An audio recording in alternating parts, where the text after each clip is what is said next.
Hi friends, எல்லோருக்கும் வணக்கம். Welcome to நித்தம் ஒரு சமையல்.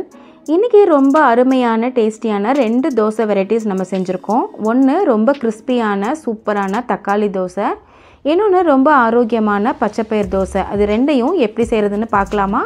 அதுக்கு முன்னாடி நம்ம சேனலை சப்ஸ்கிரைப் பண்ணாதவங்க சப்ஸ்கிரைப் பண்ணிவிடுங்க.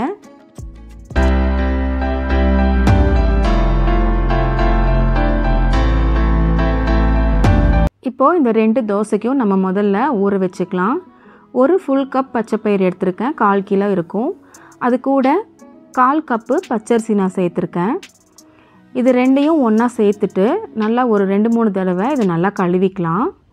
நல்லா கழுவினதுக்கப்புறமா ஒரு 4லேருந்து 5 மணி நேரம் இதை நல்லா ஊற வச்சுக்கலாம். ரொம்ப ஆரோக்கியமான இந்த பச்சைப்பயிர் தோசையை மார்னிங் பிரேக்ஃபாஸ்ட் இல்லை டின்னர் கூட நீங்கள் கண்டிப்பாக ட்ரை பண்ணி பார்க்கலாம்.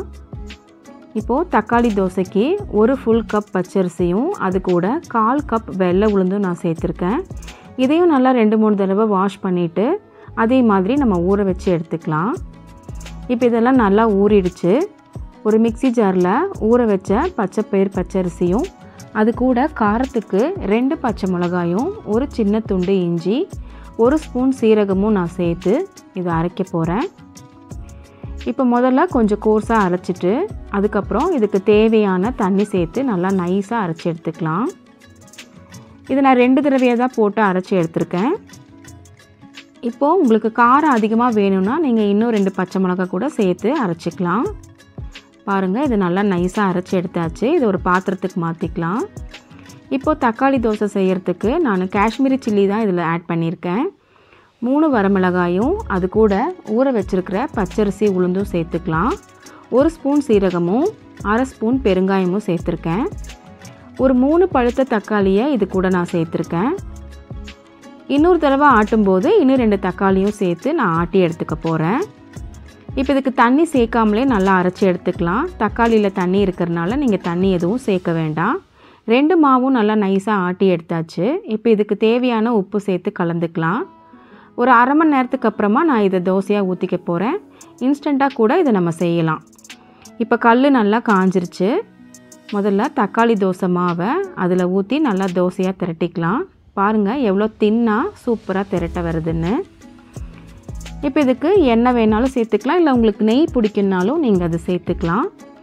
ரொம்ப சூப்பராக கிறிஸ்பியாக ரெடி ஆகிடுச்சு பாருங்கள். இன்னொரு பக்கம் திருப்பி போட்டு நல்லா வேக வச்சு எடுத்துக்கலாம். பாருங்கள், ரொம்ப சூப்பரான அருமையான தக்காளி தோசை செம்மையாக நம்ம ரெடி பண்ணியாச்சு. இப்போ இது ஒரு பிளேட்டுக்கு நம்ம மாற்றிக்கலாம். இப்போ பச்சைப்பயிர் மாவை நம்ம தோசையாக ஊற்றிக்கலாம்.